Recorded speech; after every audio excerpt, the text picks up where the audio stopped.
किस तरह से ये भी 34 सालों के बाद आई और इसमें भी काफ़ी इस बात पर फोकस किया गया कि बच्चों पर जो तनाव है वो कम हो और बच्चों की जो गुणवत्ता है या व्यवहारिक जीवन के लिए जो गुण उनमें चाहिए वो ज़्यादा उनमें आ पाए। देखिए, अगर आप NEP 2020 पर जाएंगे तो आप पाएंगे कि लगभग वो सभी चीज़ें परिवर्तित करती है, सभी छात्रों को इस चीज़ के लिए प्रेरित करती है कि बहुत ही जॉयफुल एनवायरनमेंट में लर्निंग हो। स्कूल्स को उस तरीके का बनाती है कि जॉयफुल लर्निंग हो।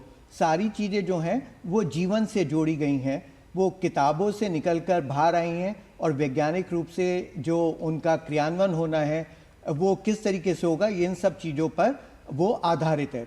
तो इस NEP के माध्यम से मैं आपको कहना चाहूँगा कि आप आने वाले कुछ वर्षों में देखें, आपको पता चलेगा कि जो बच्चों का स्ट्रेस लेवल था वो जो है कम हुआ और उन्होंने परीक्षा में बेहतर किया।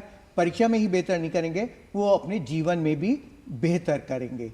एक बात और जो मैं आपको बताना चाहूँगा, NEP में भी पेरेंट्स के रोल की बात कही गई है जी। इस कार्यक्रम का एक बहुत बड़ा फायदा ये होता है कि जिस परिवार में परीक्षाएं होती हैं बोर्ड की, वहाँ पर कर्फ्यू लग जाता है, कोई बातचीत नहीं होती है और इस परीक्षा पे चर्चा कार्यक्रम के माध्यम से वो उत्तर जो कि पेरेंट्स कभी नहीं देते हैं, कभी नहीं देखने का प्रयास करते हैं, वो माननीय प्रधानमंत्री जी के द्वारा दिए जाते हैं।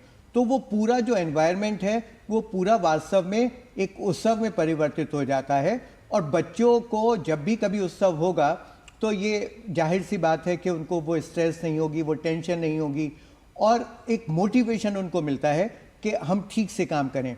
तो NEP जो हमारी कहती है वो उन सब विचारों को रखती है जो हमारे देश के लिए उत्तम है, जो हमारे बच्चों के लिए उत्तम है और जो माननीय प्रधानमंत्री जी के विचारों से प्रेरित हैं। बिल्कुल।